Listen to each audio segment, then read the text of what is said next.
Bismillahirrahmanirrahim. Assalamualaikum warahmatullahi wabarakatuh. Alhamdulillahi rabbil alamin. Alhamdulillahilladzi ja'ala fi qulubina nural yakin bihidayatil Qur'an al-Karim. Asyhadu an la ilaha illallah wahdahu la syarikalah wa asyhadu anna Muhammadan abduhu wa rasuluh. Allahumma shalli wa sallim wa barik ala hadan nabiyil karim wa ala alihi wa ashabihi wa man tabi'ahum bi ihsanin ila yaumiddin wa ba'du. Jamaah Masjid Islamic Center yang berbahagia dan dirahmati Allah Subhanahu wa taala. Yang pertama tentu kita bersyukur kepada Allah. Allah masih memberi kita berbagai kenikmatan, terutama nikmat umur panjang.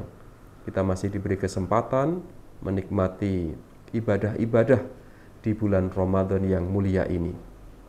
Tak lupa kita haturkan salam dan sholawat kepada junjungan kita Nabi besar Muhammad Sallallahu Alaihi Wasallam, contoh, panutan, teladan seluruh manusia di muka bumi ini. Siapa yang mengikuti Nabi Muhammad, maka dia disebut sebagai umat Muhammad. Dan manusia jika sudah disebut sebagai umat Muhammad, maka berhak masuk surga bersama Nabi Muhammad. Dan kita melaksanakan aturan-aturan agama Islam dalam rangka untuk selalu disebut sebagai umat Nabi Muhammad Sallallahu Alaihi Wasallam. Jamaah ibu bapak yang berbahagia dan dirahmati Allah, di antara ciri orang yang beriman adalah orang yang selalu memohon pertolongan kepada Allah Subhanahu wa taala. Hal ini ditegaskan di dalam surat Al-Fatihah. Iyyaka na'budu wa iyyaka nasta'in. Hanya kepadamu kami beribadah ya Allah, dan hanya kepadamu kami minta, kami mohon pertolongan. Permohonan pertolongan ini kemudian disebut oleh kita sebagai doa. Doa adalah permohonan. Di dalam doa ada dua jenis atau ada dua model dari doa itu. Bentuk yang pertama adalah mengharapkan untuk mendapatkan sesuatu. Sedangkan yang kedua adalah bermohon untuk kemudian menghindarkan dari sesuatu. Dalam kesempatan ini saya akan sampaikan ada satu doa yang dituntunkan oleh Rasulullah Shallallahu Alaihi Wasallam untuk terhindar darinya. Di antaranya adalah nafsu atau jiwa atau diri yang tidak pernah puas. Suatu hadis yang diriwayatkan oleh Imam Muslim dalam kitab Sahihnya, Rasulullah Shallallahu Alaihi Wasallam dalam doanya menyebutkan, Allahumma inni a'udzubika min ilmin la yanfa, wa min qalbin la yahsha, wa min nafsin la tushba, wa min da'watin la yustajabu laha. Yang artinya adalah, ya Allah, ya Tuhan kami, aku berlindung supaya dijauhkan dari ilmu yang tidak bermanfaat. Min ilmin la yanfa, ilmu yang tidak mendekatkan diri kepada Allah Subhanahu wa taala. Para ulama menyebutkan di antara ciri dari ilmu yang tidak bermanfaat adalah ilmu yang tidak mendekatkan diri kepada Allah Subhanahu wa taala. Di bulan Ramadan ini jamaah sekalian yang dirahmati Allah, kita disuguhkan dengan berbagai materi melalui secara virtual, melalui media-media sosial, kajian. Tentu kita berharap apa yang kita dengarkan, apa yang kita fahami menghantarkan kepada kedekatan kita kepada Allah Subhanahu wa taala. Sehingga ilmu atau pengetahuan yang kita dapatkan menjadi ilmu yang bermanfaat. Yang kedua, Rasulullah berlindung. wa min qalbin la yahsya. Berlindung dari hati yang tidak pernah khusyuk. Hati yang tidak pernah khusyuk bisa diartikan hati yang sering lalai. Maka di bulan Ramadan ini jamaah sekalian, kita selalu diingatkan, diberikan tuntunan-tuntunan dengan adanya ibadah-ibadah yang sifatnya masif, banyak kajian-kajian, kemudian ada i'tikaf, yang di situ hakikatnya adalah supaya kita selalu untuk mengingat Allah Subhanahu wa Ta'ala, dan mengingat itu di dalam hati kita. Ada juga yang mengartikan bahwa hati yang tidak pernah khusyuk itu adalah hati yang lalai, bahwa mati itu hadir kapan saja. Semua orang pasti meyakini bahwa yang hidup pasti akan mati. Semua yang hidup pasti akan mati. Kullu nafsin dha'iqatul maut. Tetapi kadang kita sering lupa. Manusia kadangkala lupa bahwa kematian itu hadir kapan saja. Maka kemudian mengingat kematian, bahwa dia hadir kapan saja, itu menjadikan hati semakin khusyuk.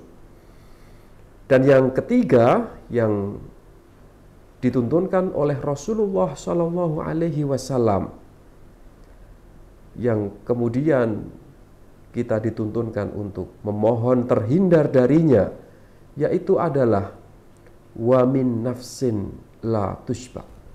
Jiwa atau diri atau pribadi kita, keinginan-keinginan kita itu tidak pernah puas. Jamaah sekalian yang dirahmati Allah, hakikat dari agama turunkan oleh Allah, disampaikan oleh Rasulullah Shallallahu Alaihi Wasallam adalah pengendalian diri. Maka ada sebagian ulama yang mengatakan hakikat dari agama adalah pengendalian diri. Orang beragama adalah orang yang mampu mengendalikan dirinya, mampu mengendalikan nafsunya, mampu membatasi dari apa yang ada di sekitarnya. Kita ambil contoh, kita melaksanakan puasa wajib di bulan Ramadan ini. Kita dituntunkan untuk mengendalikan, membatasi. Makan, minum dibolehkan, tetapi dalam 1 tahun, paling tidak dalam 1 bulan saja, yaitu di bulan Ramadan. Kemudian manusia untuk kemudian tidak makan, tidak minum, dari hal-hal juga yang membatalkan puasa.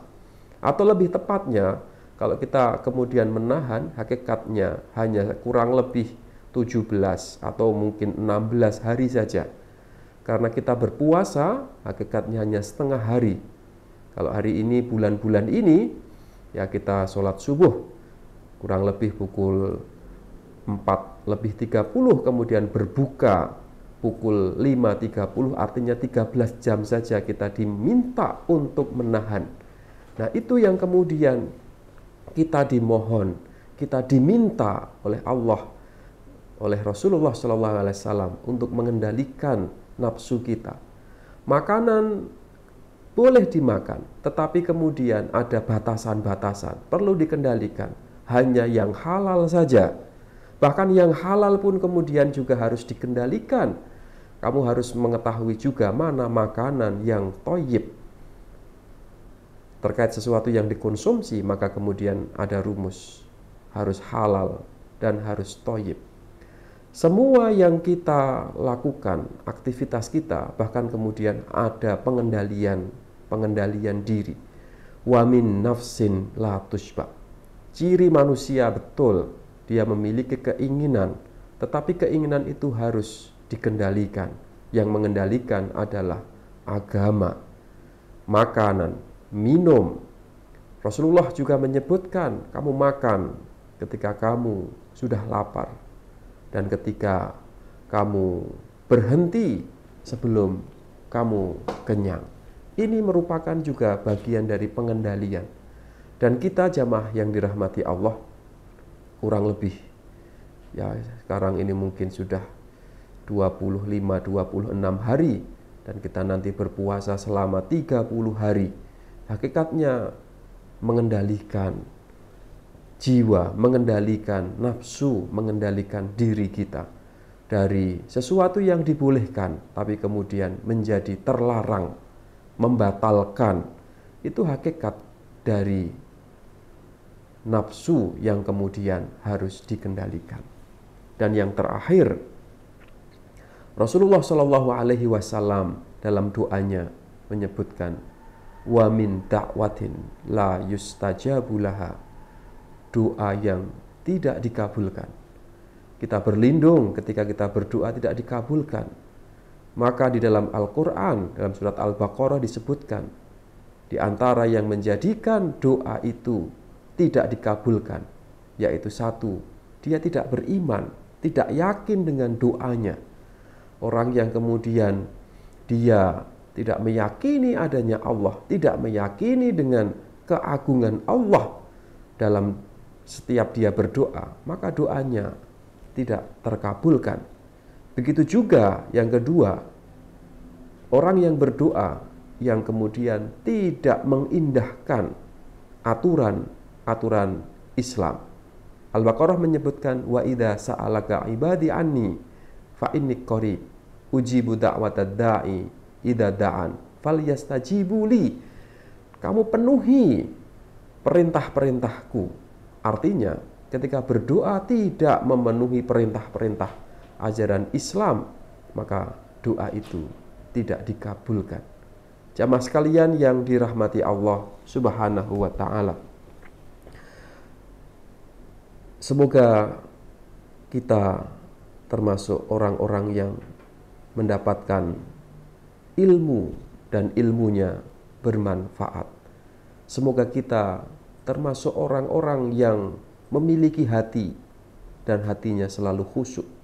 Semoga kita termasuk orang-orang yang memiliki nafsu, memiliki jiwa, memiliki diri-diri kita ini yang mampu mengendalikan keinginan-keinginannya. Serta semoga kita termasuk orang yang ketika berdoa selalu dikabulkan. Demikian, semoga bermanfaat. Saya akhiri. Assalamualaikum warahmatullahi wabarakatuh.